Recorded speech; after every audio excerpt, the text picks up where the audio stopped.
Important point is actually every year about 200 to 250,000 Sri Lankans come to India. Right. That is on Buddhist pilgrimage. Right. Once this connectivity situation improves, there is also the possibility for like Ramayana, for example. Yes. Ramayana trail. Yes. For Indian public to come to Sri Lanka. So there will be a good mix of people from south to going north and Yes. vice versa. That's right. That is needed. Two-way traffic is always needed. Hello and welcome to StratNews Global and our daily evening program, The Gist. I'm Nitin Gokhale.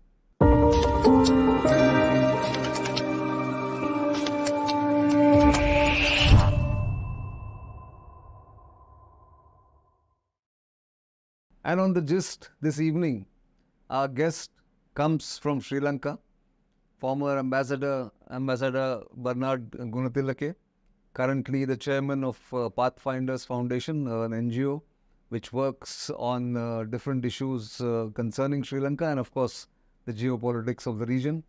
And I have him in the studio because of a recent report that Pathfinders had released after doing that report in a study on how Sri Lanka can be helped by Japan and India to revive its economy and various sectors of the economy which can be invested in by both private sector and by the government of India and Japan. And there was a discussion last week in the Vivekananda International Foundation and NatStrat, another think tank in India. And therefore, a lot of interest in India about what is this report about and what does it recommend. So welcome to this program, Ambassador, and thank you for your time. Thank you, Nitin. Happy to be with you. Thank you. Let me ask you, Ambassador, I was attending the workshop or seminar in the VIF that you also were helming. And the key 4 points that one could take away from the discussion that day was about the 4 key areas that you identified for Sri Lanka's transformation. And they are low carbon power generation, development of Trincomalee as an energy hub, logistics and connectivity, and people-to-people contact. Let me ask you what, first of all, prompted you to do this study, and what do you expect to achieve now from here on? You see, beginning of last year, we saw the developments that were taking place in the country. We knew that urgent action was required, and we wanted to alert the government. That we did with a short report, which urged the government to restructure its debt. Right. And also seek IMF assistance to overcome the problems what we had. But there was a school of thought that they thought that there was no need to restructure our debt. There was no need to go to the IMF, that the local remedies are available and they can apply those remedies and bring the situation under control. Right. So the government most likely believed what was said to it by the advisors. And they were slow to act on the general perception. And what we very clearly said, we did that after consulting several Sri Lankan economists of international repute, right, who saw the alarming situation. And the government said, well, we can manage. Okay. And this was obviously before the crisis erupted. This was in February. Right. Last year in 2022. 22 February. Right. Yes. Then, of course, slowly the situation started to unravel. And perhaps government realized what was going to happen. And we were requested to do a study. They knew in the short term they had to do whatever necessary to address the situation. Sure. So they thought it will be a good thing to focus on the medium and long term. which we did. What we did was this time around, instead of relying on economists, Sri Lankan economists who were living abroad and looking at the situation from abroad, we got nearly a dozen of experts who had the capacity to look at various areas of the economy. So we selected these 4 particular areas what you mentioned. Sure. 2 relates to energy. Right. Another 2 related to logistics and people-to-people contacts. We thought it was a good bundle. Yes, and that was what prompted the whole crisis, and the long-term vision for revival of the economy was prompted the report. That's how it happened. And this report was submitted in January this year. Actually, it took nearly 8 months for us to complete. We completed the report in early part of this year. Right. And from February onwards, we were disseminating the information and submitted it to the government, Sure. including to the president himself. Right. That happened in March. Okay. And then, of course, we thought it is necessary not only writing the report, we need to go to the source. Sure. The closest and most reliable and friendly source was India. And we negotiated, our High Commissioner, Mr. Milinda Morogoda, negotiated with the NatStrat. Right. NatStrat in turn got the assistance, support and cooperation of VIF Right. and the Confederation of Indian Industry. Yes. And they made arrangements for the meeting what we had yesterday. Right. In fact, it's interesting that this conference also thought about this trilateral cooperation, India, Sri Lanka and Japan. Yes. Now, before I get into the nitty-gritty of the report itself or the recommendations themselves, why Japan, if you can explain a little bit? Very good reason. In the sense, our relations, I don't think I have to explain, relations with India. Right. It is goes into many centuries. Of course. And relationship, I don't have to go into details. Right. And of course, the fact that India was the country that came to our assistance when the situation became untenable. Sure. And no other country came with that kind of money, nearly $4 billion US, Sure. without asking for any assurances. So how we are going to settle those loans? Right. Indian government was generous enough to come forward. Sure. That is only one aspect. Exactly. Second aspect was when we look at India and the trajectory of India in time to come, Sure. we know it is going to be a world economic power. Sure. Details, of course, you know better than I do. Right. And if you also look into the ability to come to the assistance of Sri Lanka, because we are divided with such a small body of water, Yes. 27 nautical miles or whatever it is. Yes. And whenever there is a issue in Sri Lanka, first to come to our rescue assistance has been India. Sure. So that is one aspect. Right. Second, with regard to Japan, Yeah. I think Japanese ambassador made it very clear during his speech how they came to look at Sri Lanka Right. since the Treaty of San Francisco in 1951. Yes. That was a long-standing relationship. And again, when you look at the global situation, we find that India feels comfortable with Japan. And of course, also demonstrated by Japanese Prime Minister's announcement with regard to Indo-Pacific strategy in March a couple of months ago. Yes.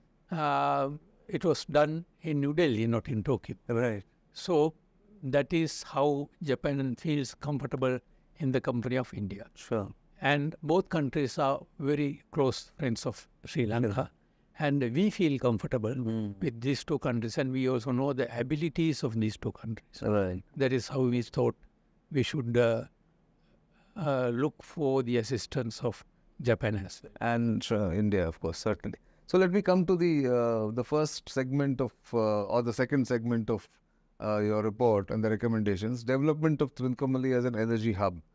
You've said that energy storage facilities are a missing link in the to accommodate weather-dependent renewable energies, and therefore the report is focused on development of Trincomalee as energy hub. Now, what is the plan here? If you can explain a little bit. It is only just energy hub storage, or you will also have a refinery. You can also have a pipeline to India. What is the plan? See, Trincomalee is like Rip Van Winkle sleeping for a long period of time. That's very well put. In 1956, I think, 56 most probably, the Great Britain, which had the naval facilities in Trincomalee, they withdrew. Right. And since then, it has gone to seed, Right. very unfortunately. And the potential of Trincomalee is tremendous. Yes. And we all realize that. And so we thought it is necessary to get Trincomalee going. So how do we do that, get it going? Is we look at the available assets. When you look at the available assets, harbour is one, and the availability of fairly large extent of lands is another. Third is this petroleum storage tanks that were constructed in 1930s. Sure. Part of which has been released to the IOC. Right. And early part of this year, we renegotiated the agreement and gave part to IOC, part to Ceylon Petroleum Corporation, and the remaining, I think, 61 tanks for joint venture between Sri Lanka and IOC. Right. So there is what shall I say, the facility is already available for starting something. Then, of course, India is interested in, speaking of oil and related products, having a pipeline to Trincomalee. Right. So we can have pipeline, and we have 98 to 99 tanks, which can carry a huge amount of oil or any other product depending on the requirement. Right. So that is there. And then if you look at the facilities of Trincomalee harbour, whether it is a refinery, whether it is a solar farm as India has planned to do, and any other facilities, Right. it is quite easy, possible, and will be productive for the investor as well as for Sri Lanka. Sure. No, and also I think here you've talked about LNG can be also either stored or future cost of, future generation can be done, power generation would be LNG based. Yes, we know crude oil is, I think they are, its time is coming to an end. Sure. LNG is going to be the next solution. Right. And hydrogen will be next. Right. So when you look at Trincomalee side, those things are possible. But then when you look at northwest of Sri Lanka, towards Mana area, Right. Poonering area, there is enormous amount of wind power is available. Sure. And throughout the north and east, solar power is could be generated. Right.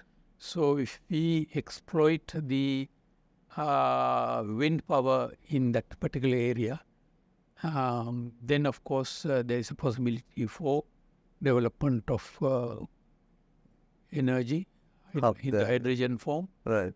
And green hydrogen. Yes. So which is the future requirement and the trend. Yeah. Absolutely. And Exactly. No, that's true. So also looking at Sri Lanka's location, and this has been, of course, like Trincomalee, this has been forever talked about, but the real potential has never been realized about Sri Lanka as a logistics hub or a connectivity hub. And it was interesting that one of the founders of, one of the airline pioneers in India was speaking at the conference, who said, Dubai is now saturated, Singapore is saturated. yes. a new civil aviation hub is probably there for anybody to take. And Sri Lanka could be one of the options like he was mentioning. So when you say connectivity, it is about ports, it's about airports. Also, sea and even the water connectivity is also possible there. Water connectivity is very much important. Right. If you remember the initial contact between India and Sri Lanka during the colonial period Right. was through a steamer service between Tuticorin and Colombo. Started around latter part of the 19th century, 1896 or whatever it is, and came to an end around 1940s. Right. Then came the Chennai.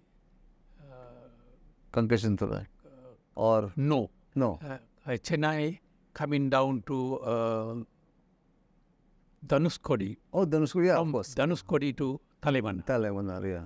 And there was a proposal, very interestingly, we are talking about road connectivity now, Yes. but in around 1906, once again during the colonial period, times, yes. there was a proposal and there were engineering drawings done by a German Right. man with regard to the road connection. And the total bill at that time was, estimate was 9.3 million sterling pounds. Sterling pounds, okay. Yes. That was much too much for the colonial government. Yes. And they were generous enough to fund the Pamban Bridge. In near Rameshwaram. Yes. Then from the across the Pamban Bridge, Dhanuskodi. came up to Dhanuskodi, and there was a very short distance of about 20 kilometers Sure. from there to Talaivanna. So that was the connectivity that we had until about 1964 when the cyclone hit the area. Dhanuskodi area. Then from Dhanuskodi it was moved northward again to Rameshwaram, Yes. and that connectivity remained till about 1983. Okay. Thereafter, due to the disturbances in Sri Lanka, Right. the situation came and the connectivity got lost. Then after the conflict came to an end in Sri Lanka, and India assisted in developing the railway track Yes. that was destroyed during the fighting. Right. And Prime Minister Modi, Yes. when he visited in, I think, March 2015, Correct. he declared open the that northern line. northern railway. Northern railway track. But unfortunately, although the technicality was satisfied or looked after, there were circumstances that prevented the ferry from restarting. So 2015, now we are in 2023. Right. For 8 years, we have not been able to get. At least now there is an agreement Yes. to get that thing going. Right. Today I had some discussions with local parties, and we find that it will take approximately another year, if not more, Okay. for that connectivity to be complete. To be established. And on the Sri Lankan side, the pier that stretched into the sea for nearly 300 meters was made of steel. Right. Is totally destroyed. Right. And in May, there was a Indian engineering team that visited Sri Lanka, looked at the pier, and they came to the conclusion that it has to be replaced. So it is going to cost a fairly large amount of money. The government of Sri Lanka will not be able to fund that. Right. So the whole of the question is how we are going to fund that particular pier here on the Sri Lankan side. Right. Very interestingly, at that time, the pier had the facility to accommodate 2 ships, I see. and the railway track went up to the sea, Right. and one gets down from the ferry, Yes. gets into the train, and then trains goes flow. Yeah. So that kind of a sophisticated arrangement, there. what we had in 1940. Correct. Not So, anymore. not many more. Yeah. But I'm sure it will be revived even if it Well, takes time. that is the intention is there, but of Right. course the new discussion is with regard to Nagapattinam and Kankasanturi. Ankasantura, yeah. There are certain things to be done Right. on the Indian side and the Sri Lankan side. I was told today by an authoritative source that by about November, September, October, before the monsoons break out, Right. the Nagapattanai will be ready. I see. So there will be this particular service. Will at least starting. begin. Unfortunately, that will be only for passenger service. Now, 100 years ago, we had not only passengers, goods, as well as vehicles. That's right. Yeah. But this particular service, for the time being, will be only passengers. So we look forward to what we call the roll on, roll off vessels. Right. If that particular Nagapattanai can be made to receive that kind of a vessel, Sure. then that will improve not only the movement of people, but also Commercial traffic. commercial really. traffic. Sure. That's there. But also, I think one good thing that has happened is the Jaffna-Chennai air connectivity has been restored. Very, very good development. Right. People need not come all the way from Chennai to Colombo, then Colombo go back to Jaffna. Yes. Now the connectivity is there. No. And Sri Lanka has several other airports. So, in fact, one of our parent companies have a domestic airline called Cinnamon Air, which connects Colombo with various other points. Right. Likewise, this particular service from India also could come to Chennai, to Palale or Jaffna. Right. From there are several other places Other where they connectivities are can there. go. Sure. What we need is the easy access Correct. for people to travel. No, that's true. But I think the most important part to me has always been the kind of skill development that you are looking at for various sectors that you mentioned here, cyberspace, investment in communication links, all that. What do you think India and Japan can bring to the table in this? I think it's a very important subject for small and medium scale industries. We need skilled personnel. Facilities available in Sri Lanka are not sufficient to meet the demand. Right. We have institutions, but numbers are limited. So if there are possibilities for both countries to look into the possibility of bringing institutions that can impart skills to the youth of the Sri Lanka, Yes. then that will be a great asset. And also not only for the youth, but also for the local economy. Right. And that will benefit from that kind of asset. But Sri Lanka's strength has always been tourism. I mean, one of the largest chunks of foreign exchange or foreign remittances come from tourism. How is that progressing right now? Well, we have gone through once again a difficult time starting from 2019 bombings in the country. Correct. Followed by the COVID. Yes. Followed by the economic downturn in the world. Followed by the local turmoil. Yes, exactly. 4 years have been terrible. Yes. But the very interesting aspect is, if you look at today, you find in 2022, we had 719,000 visitors. Okay. This year by June, we had surpassed 800,000. So the estimate is that we will receive over 1.5 million this year. Right. And the next year will be the determining year. My impression is it will run into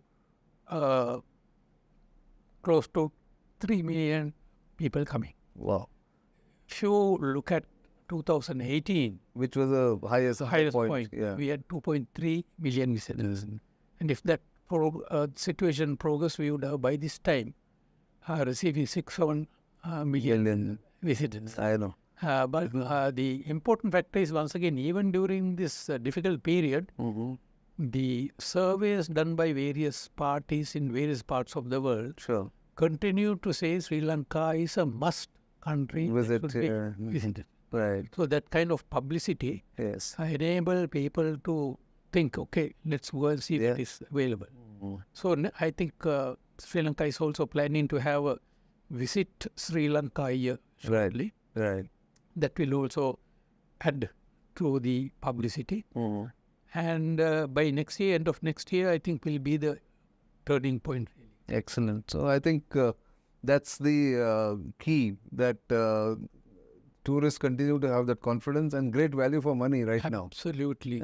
With the devaluation of money, That's right. I think they can access to very many things, Yes. better hotels, Right. better facilities and Exactly. services and products. And of course, for India, this is the nearest destination which Yeah. most Indians can afford. Yes, in the sense we find sometimes young Indians coming to Sri Lanka for the weekend. Yes. Then, of course, there are various kind of events. Yeah. They come to Sri Lanka. Right. Conferences and MICE kind of.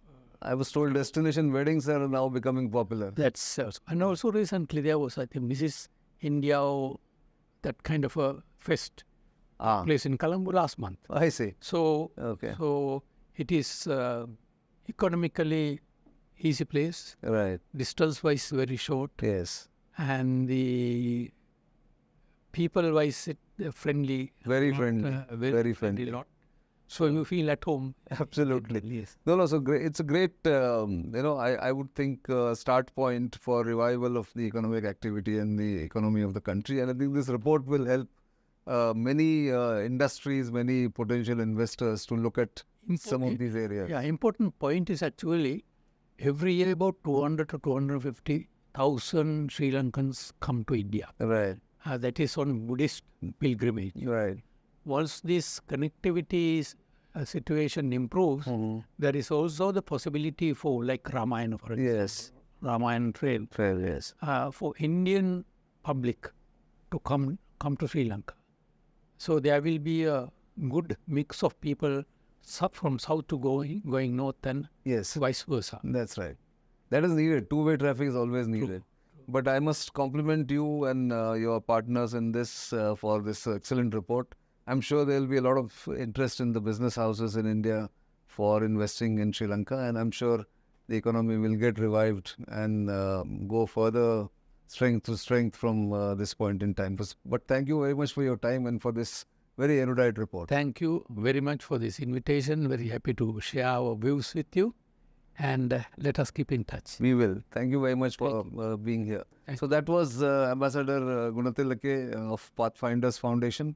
Of course, Sri Lanka needs all the help possible. The IMF loan should be coming through soon or shortly. And of course, the economy needs to be revived. Do keep watching StratNews Global, and of course, keep sending your feedback. You know our social media handles. You know where to reach us, how to reach us. So that's all I have in this particular episode of The Gist. But keep watching our everyday podcast in the evening on The Gist and on other programs. For the time being, it's goodbye.